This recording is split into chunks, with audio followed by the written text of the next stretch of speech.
Oke, untuk siang hari ini kita akan sharing bersama Pak Wawan. Bapak-bapak apa kabar sebelumnya? Saya sendiri agak kurang sehat jadi suaranya agak bindeng, nggak apa-apa ya. Kita akan mulai sesi sharing kali ini. Ini pertama kalinya saya dapat sesi sharing pelajaran sejarah nih. Oke, supaya mempersingkat waktu, layar dan waktu saya serahkan langsung ke Pak Wawan ya Pak ya. Silakan Pak. Baik, Bu Dia, terima kasih atas waktunya. Assalamualaikum warahmatullahi wabarakatuh. Selamat siang dan salam sejahtera untuk kita semua. Saya akan mencoba pada knowledge sharing ini mempresentasikan mengenai sejarah, sedikit sejarah, mungkin sepenggal. Ini narasumbernya nggak muncul nih videonya. Stabil Pak, unstable ininya Pak, videonya Pak, unstable. Ya, Ada apa? Ada tulisan di layarnya kirain malu-malu gitu. Enggak Pak. Karena Multatuli ini di Lebak dalam waktu yang sangat singkat, makanya saya catatnya hanya sepenggal aja. Tapi punya pengaruh sangat besar untuk Indonesia ataupun untuk dunia.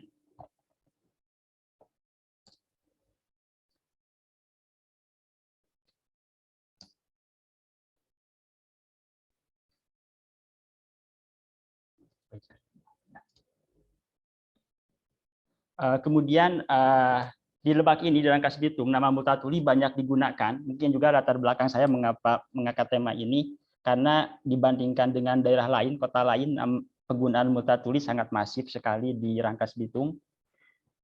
Di antaranya, mungkin yang saya tahu, Jalan Multatuli, salah satu jalan utama di Rangkas Bitung, yang menghubungkan antara alun-alun Rangkas Bitung menuju Mandala. Itu sampai jembatan itu Jalan Multatuli. Kemudian Museum Multatuli ini salah satu museum yang salah satunya mungkin di Indonesia yang temanya anti kolonial. Museum Multatuli ini di dunia ada 2, di Rangkas Bitung, di Lebak 1, di Belanda 1. Mungkin ini juga Museum Multatuli nanti akan ada ulasan tersendiri di bagian salah satu slide di bawah ini.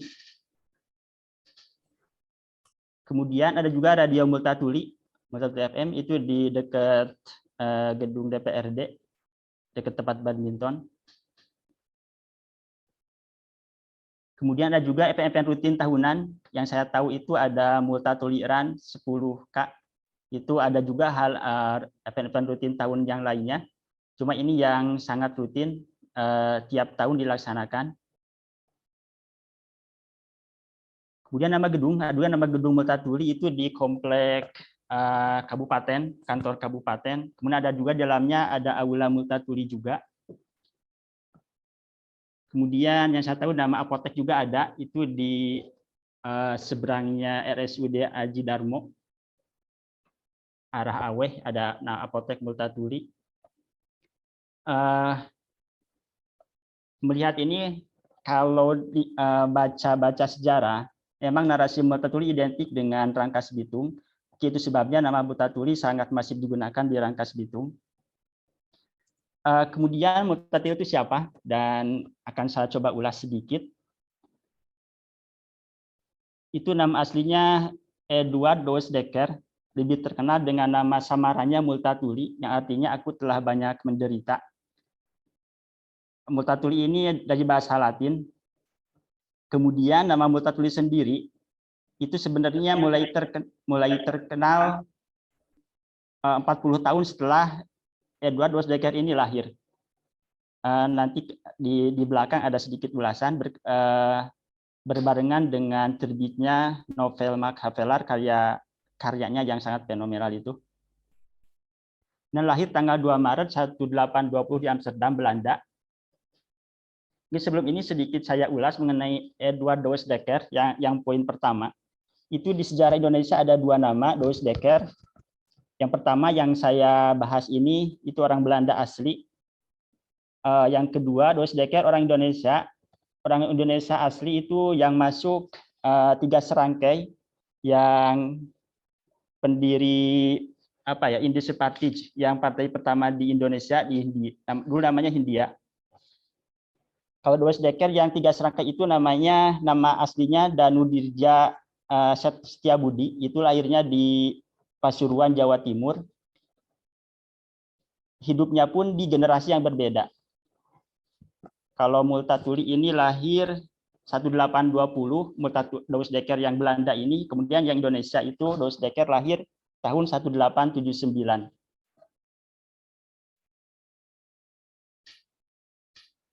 Kemudian meninggal tanggal 9 Februari 1887, usia 67 tahun di Jerman.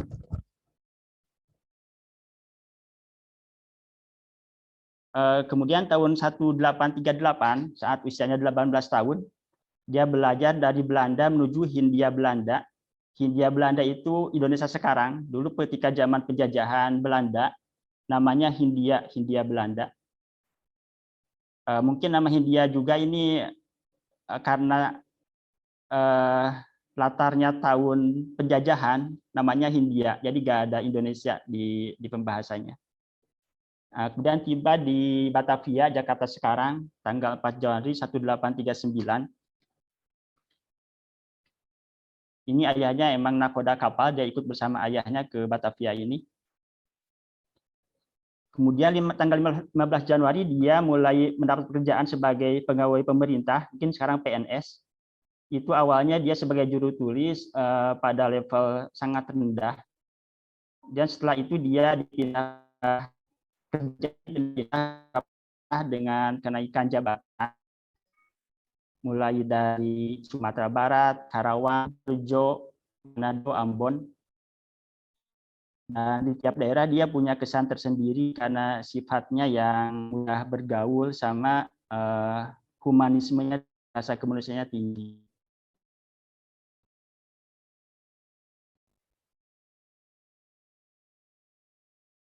Kemudian tahun 1855 dia itu dikenalkan dengan Gubernur Jenderal Hindia Belanda saat itu yang bernama Willem van Twist. Kalau jabatan Gubernur Jenderal itu pada saat penjajahan Belanda itu paling tinggi.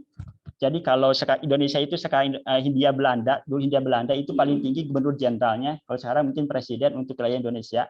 Dulu Gubernur Jenderal itu jabatan paling tinggi untuk wilayah Hindia Belanda.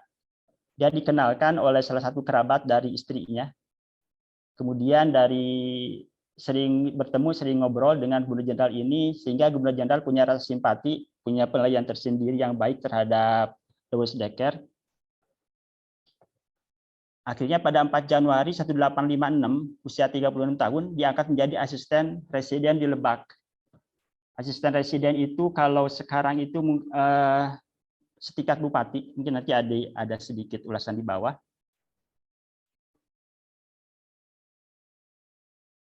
Jadi ada Gubernur Jenderal paling atasnya, kemudian ada residen. Residen itu kalau sekarang, dibayangkan sekarang itu seperti gubernur untuk wilayah Banten namanya residen. Kemudian untuk yang mengawasi wilayah kabupaten namanya asisten residen. Nah, Doosdekker ini diangkat menjadi asisten residen di Lebak.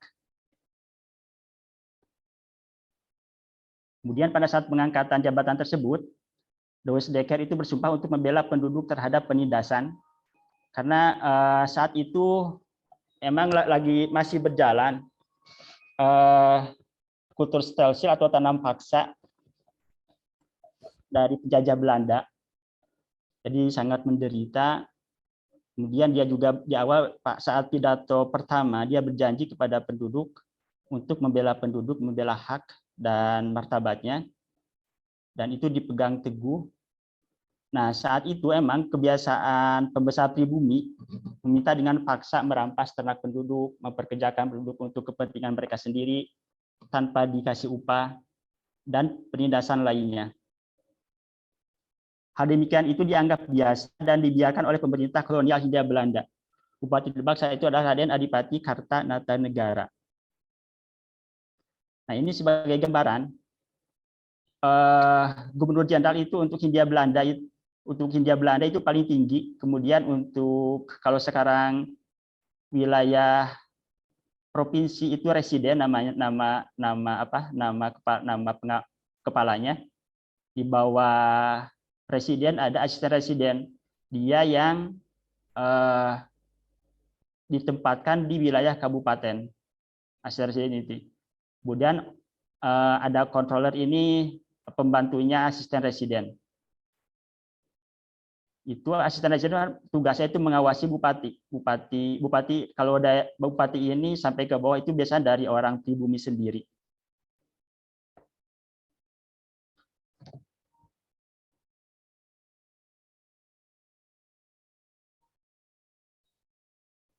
Nah, kemudian tahun 1856 baru sekitar, mungkin kalau lihat dari sini, Januari itu menjadi asisten residen di Lebak. Kemudian baru 1,5 bulanan dia udah melaporkan Bupati Lebak ke residen karena perbuatannya yang merugikan penduduk. Tapi residen saat itu menolak laporannya karena memang saat itu kalau dari yang saya baca di sejarah itu ada semacam kerjasama dalam keburukan antara residen dengan bupati itu. Jadi saling menutupi kejelekan.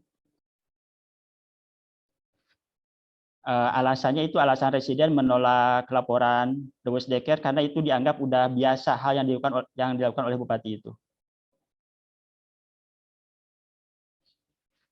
Kemudian karena residen tidak menanggapi laporannya, Dewes Dekker langsung ke Gubernur Jenderal melaporkan Bupati Lebak itu. Cuma memang tidak ditanggapi juga karena waktu itu memang Gubernur Jenderal lagi mau pensiun, mau persiapan pulang ke Belanda. Cuma memang ketika Dewes Dekker melaporkan ke Gubernur Jenderal, Presiden juga melaporkan buat surat juga ke Gubernur Jenderal, isinya berlawanan antara surat yang disampaikan oleh Dewes Dekker dengan yang disampaikan oleh residen. Dan yang dipercaya itu adalah surat yang disampaikan oleh residen itu. Akibatnya Dewes Dekker itu akan dipecat dari asisten residen karena laporan dari residen tersebut. Nah, Gubernur Jenderal itu tidak memecatnya, cuma dia mau memindahkan daerah Ngawi. Cuma Dekker tidak mau dan dia mengajukan pengunduran dirinya. Kemudian tanggal 4 April pengunduran dirinya disetujui. Jadi dia menjabat sebagai asisten residen Lebak hanya sekitar 3 bulan. Itu sangat-sangat singkat sekali di hidup di daerah Lebaknya, dia hanya 3 bulan.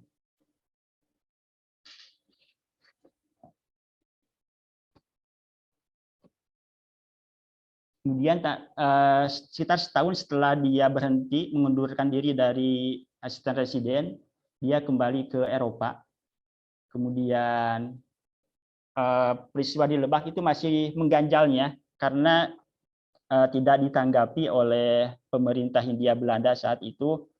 Dia masih kecewa, masih kesal terhadap kejadian di Lebak yang bupatinya sewenang-wenang kepada penduduk tersiksa, cuma dari pemerintah Hindia Belanda tidak ada tindakan apa-apa. Nah, dia itu menulis buku, novel Mak Havelar judulnya, tentang semua peristiwa yang terjadi di Lebak.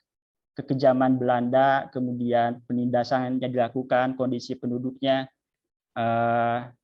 dia tuangkan dalam sebuah novel, Mak Havelar. Kalau novel sendiri kan sebenarnya karya fiksi, cuma yang ditulis oleh dia itu menceritakan benar-benar kejadian, cuma dengan nama-nama tokohnya yang disamarkan, dibeda. Kayak Mak Havelar sendiri itu Ia tokoh utama dan itu dia sendiri. Douwe Dekker sendiri dia di novel Machiavelli itu sebagai tokoh utama dan itu dia sendiri sebagai tokoh utamanya itu. Itu penulisannya hanya sekitar 3 minggu. Hanya dari 17 September sampai 3 November, sekitar sebulan lebih penulisan novel tersebut. Nah, itu mulai saat itu, Multatuli itu muncul di sini. Ketika dia menulis novel Machiavelli, dia memakai nama samaran Multatuli. Itu Multatuli mulai terkenal ketika pertama kali novel Machiavelli ini terbit tahun 1860. Multatuli mulai terkenal karena karyanya yang sangat fenomenal, baik di daerahnya sendiri di Belanda ataupun di Indonesia.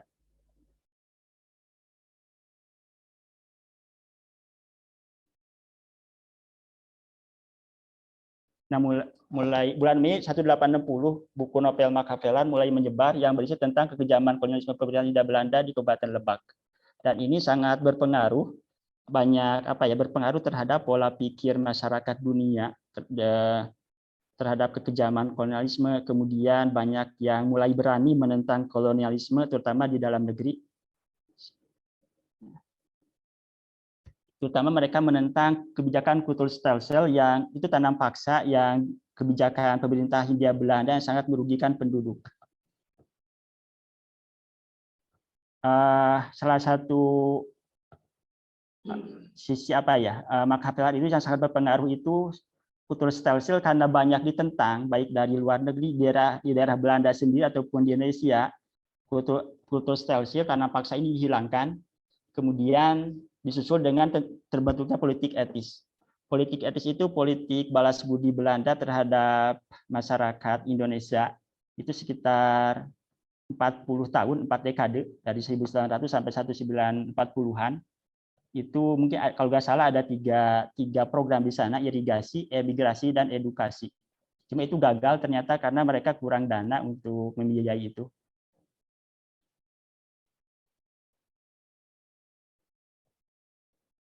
Itu sekelumit mengenai Multatuli, perannya seperti apa, kemudian sebenarnya di Lebak pun dia nggak ada jasa apa-apa, cuma dia jasanya itu menulis sebuah buku dan bukunya sangat berpengaruh. Jadi dia itu jasanya sangat kerasa merubah pola pikir masyarakat Indonesia dan dunia dalam memandang kolonialisme atau penjajahan.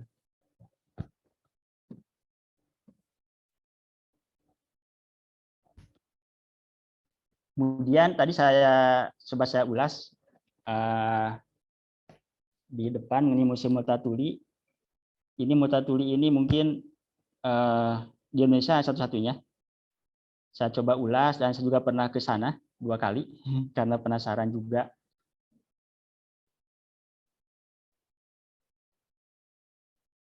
Ini beralamat di Alun-Alun Timur, nomor 8, Rangkas Bitung Barat, Rangkas Bitung, Kabupaten Lebak, Banten.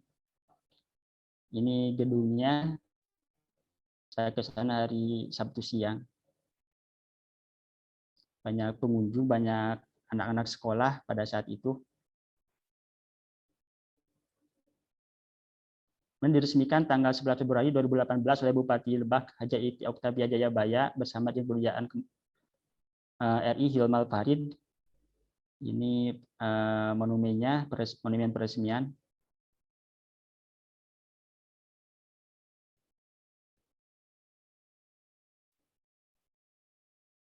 Dia jam operasional itu Selasa sampai Jumat jam 8 sampai jam 4, kemudian Sabtu Minggu jam 9 sampai jam 4 sore, istirahat jam 12 sampai jam 1 siang. Kemudian hari Senin dan libur nasional museum tutup.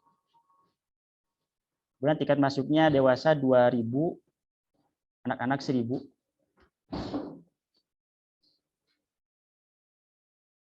Tiket masuknya.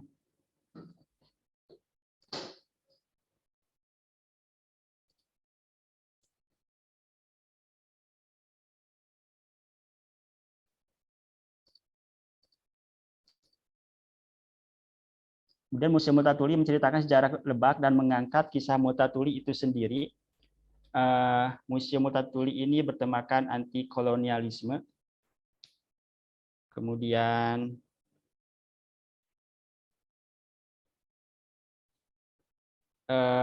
memiliki 7 ruang yang saling terkait satu dengan yang lainnya.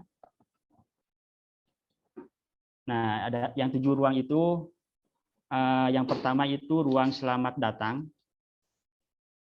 Di dalamnya ada mozaik wajah Multatuli yang terbuat dari potongan akrilik. Kemudian terdapat patung wajah Multatuli juga. Ini seperti ini ruang selamat datang.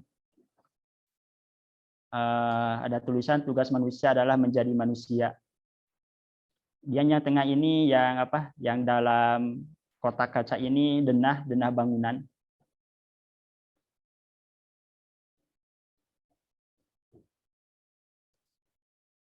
Yang kedua ada ruang kolonialisme. Di ruang kedua ini kita akan disuguhi dengan konsep kedatangan Belanda ke Nusantara, terutama ke Banten. Ruangan ini dilengkapi dengan beberapa replika dan video pendek. Seperti ini ada video pendek mengenai video bukan dokumentasi ya, lebih kepada karya lah, menceritakan kedatangan Belanda ke Banten. Di sini ada proyektor, ini layarnya. Kemudian ada gambar, karena mereka dulu masih menggunakan kapal laut, jadi nggak ada pesawat. Kapal-kapal yang digunakan oleh Belanda untuk sampai ke wilayah Indonesia.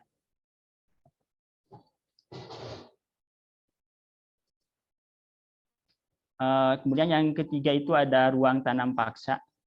Ruang tanam paksa ini ada apa ya? Foto rempah-rempah yang ditanam oleh penduduk dengan hasilnya itu dibawa ke Belanda. Ini ada pala. Kemudian ini ada lada. Cengkeh. Cengkeh itu endemik Maluku. Awalnya memang rempah-rempah ini sebelum kedatangan Hindia Belanda sebelum abad ke-16 itu udah diperdagangkan oleh pedagang dari Cina dan India, dibawa ke wilayah Eropa. Makanya orang-orang Eropa datang ke Indonesia, ke Hindia Belanda saat itu untuk mencari rempah-rempah ini. Ini yang terakhir kayu manis.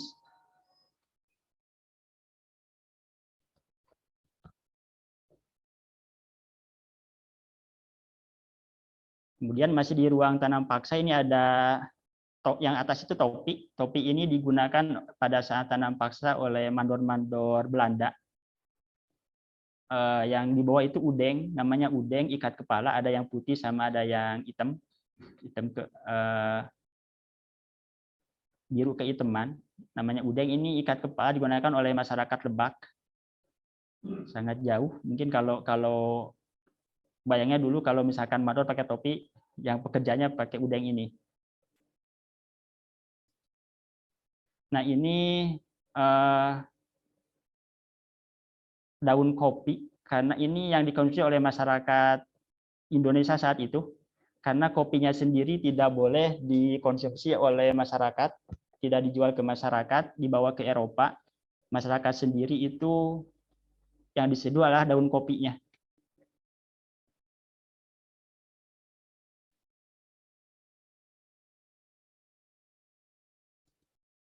Nah, kemudian ini alat menggiling kopi, ada tuas untuk memutarnya. Mungkin kalau ini masih manual, kalau kita lihat atau beli alat penggiling kopi, sistem kerjanya seperti ini. Digerus dengan alat tuas ini, nanti kopi yang udah tergerus, udah halus, keluar dari arah depannya ini.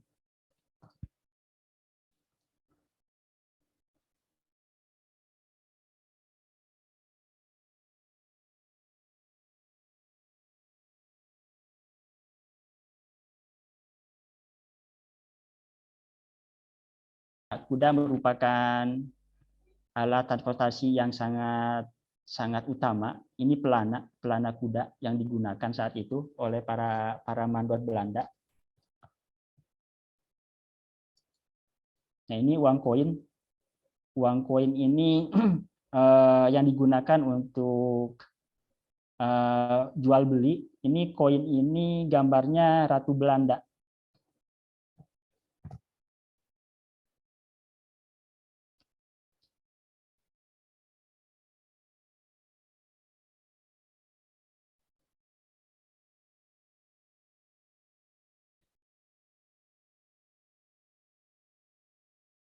Kemudian yang ruang keempat itu ada ruang multatuli.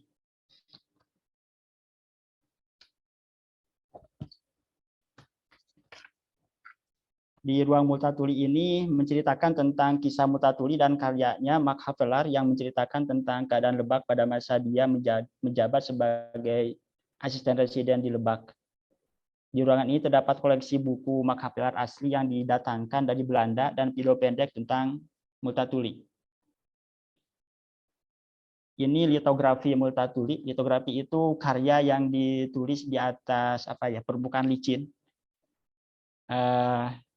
Itu perkiraan dibuatnya tahun 1864 sampai 1900. Ini buku Mark Havelaar asli karya multatuli yang didatangkan langsung dari Belanda. Seperti ini bentuknya. Ini itu sekarang itu udah diterjemahkan ke dalam 40 bahasa, 40 lebih bahasa.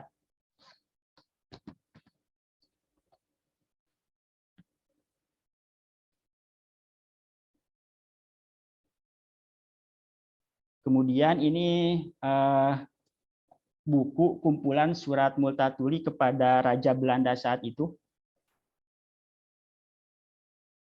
Dan yang paling terkenal itu adalah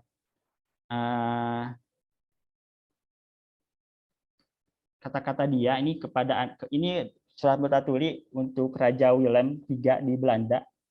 Kepada Anda saya bertanya dengan penuh keyakinan, apakah kerajaan Anda ingin membuat lebih dari 30 juta rakyat Hindia Timur ditindas dan dihisap atas nama Anda?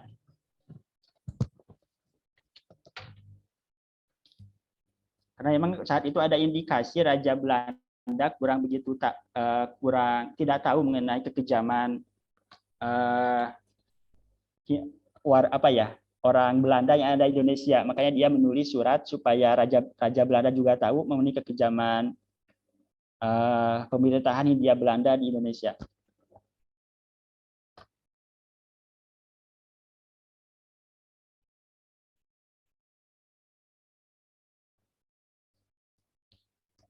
Ini masih di ruang multatuli, ada beberapa tokoh yang sangat dipengaruhi pemikirannya oleh novel Mark Havelaar karya multatuli.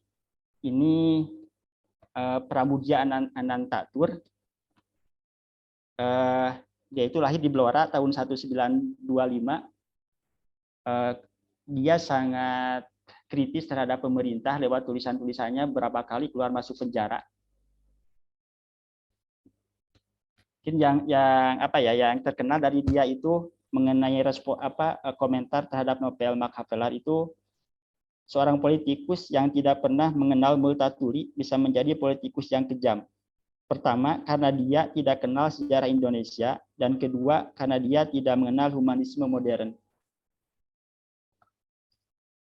Ini Jose Rizal. Jose Rizal itu tokoh revolusi Filipina. Dia juga sangat mengagumi dan sangat terpengaruh oleh novel Mark Havelaar karya multatuli. Dia itu memimpin revolusi Filipina dan dihukum mati akhirnya.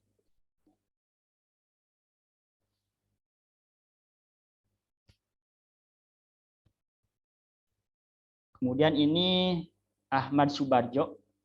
Dia itu Menteri Luar Negeri pertama Indonesia, Ahmad Subarjo ini.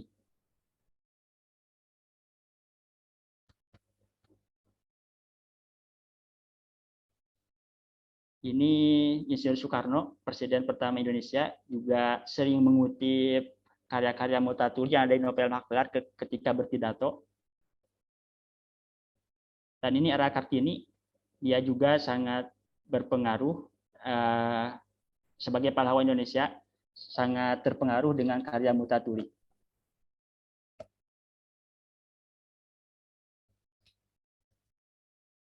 Kemudian ruang kelima di Museum Multatuli itu ada ruang Banten. Ruang Banten itu terdapat beberapa informasi tentang pergerakan-pergerakan di Banten oleh masyarakat yang melawan penjajah. Ini senjata yang digunakan oleh masyarakat saat itu untuk melawan penjajah. Ini gantungan untuk menggantung orang oleh orang-orang Belanda yang melawan, yang menentang kolonialisme, digantung. Ini dokumennya seperti ini.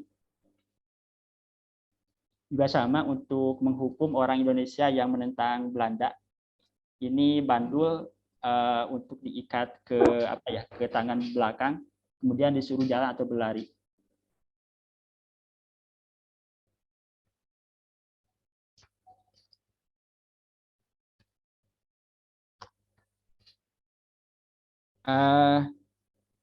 Yang ini itu adalah prasasti dari zaman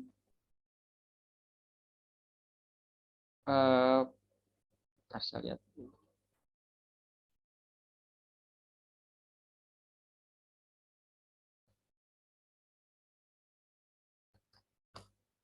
Ini namanya prasasti Cidanghiang.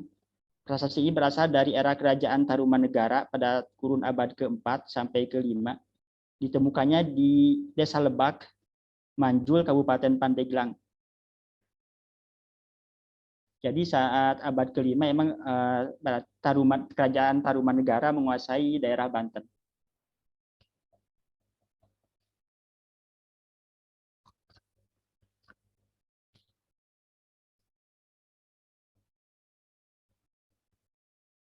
Kemudian yang keenam itu ruang lebak. Di Museum Multatuli ada ruang lebak. Ruang lebak ini menceritakan sejarah lebak berdasarkan timeline, dilengkapi dengan video dan hasil budaya lebak saat ini yang kontemporer. Ini terbentuknya Kabupaten Lebak tahun 1828 pada tanggal 2 Desember. Nah, sampai saat ini tanggal 2 Desember diperingati sebagai ulang tahun Kabupaten Lebak. Sehingga ada perayaan, biasanya seminggu di Gor Ona.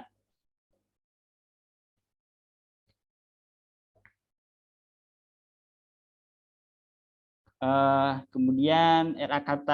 Kartanata ini merupakan bupati pertama Lebak. Bupati ini yang bermusuhan dengan Multatuli. Ini bupati ini yang dilaporkan oleh Multatuli kepada atasannya, sehingga akibatnya karena memang Multatuli tidak dipercaya dengan laporannya, dia sampai berhenti dari asisten residen Lebak.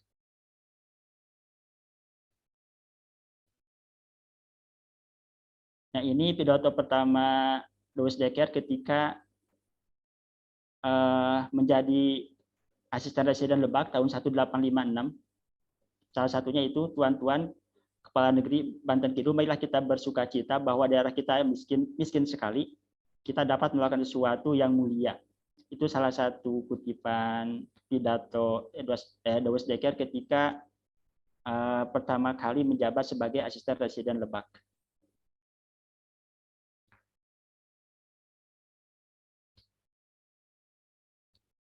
Nah, kemudian tahun 1900 sampai 1901 itu mulai beroperasi kereta dari Batavia ke Rangkas Bitung. Dan kalau saya kurang tahu, cuma sekarang itu sampai Rangkas Bitung. Itu mulai beroperasinya itu tahun 1900.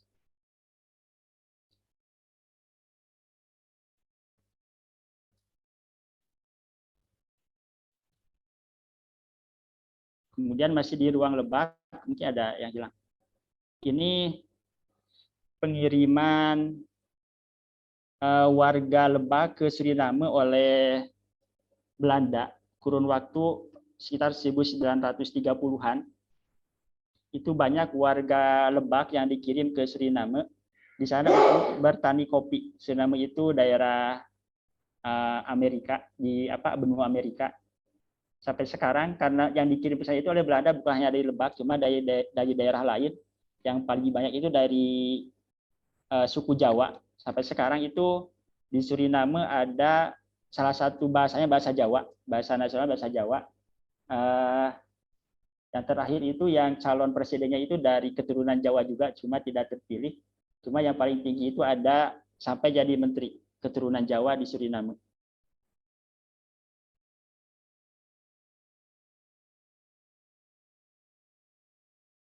Kemudian 1936 itu di Cikotok mulai beroperasi tambang emas, tapi sekarang udah tutup. Dulu waktu saya pelajaran SD itu kalau ditanya tambang emas pasti jawaban Cikotok karena memang itu yang diajarkan. Cuma sekarang udah tidak beroperasi lagi.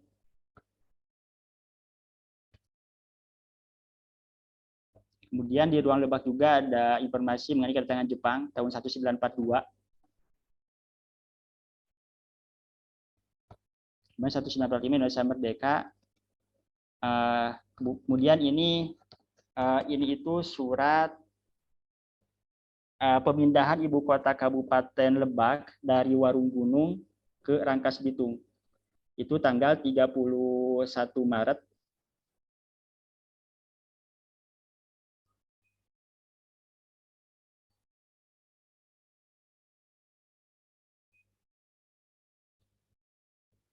Ini di tanggal 31 Maret 1851 tahunnya. Kurang jelas.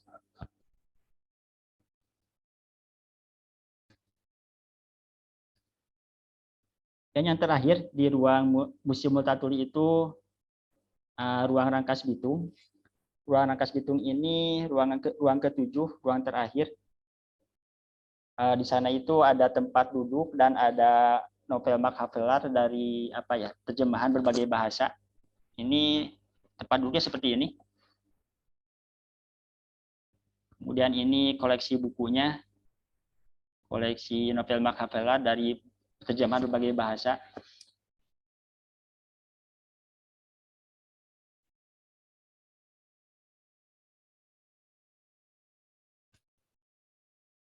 Ini saya tampilkan untuk pengetahuan aja.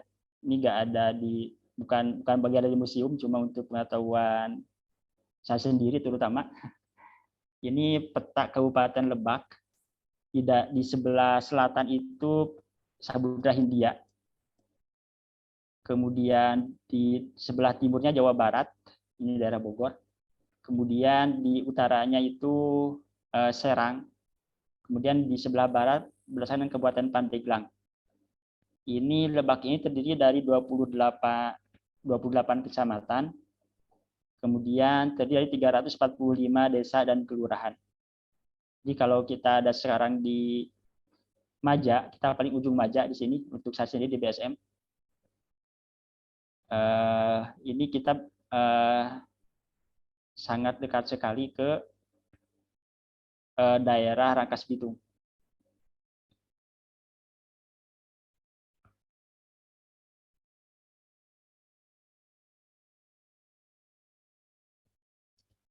Mungkin itu dari saya, Bu Ria. Terima kasih.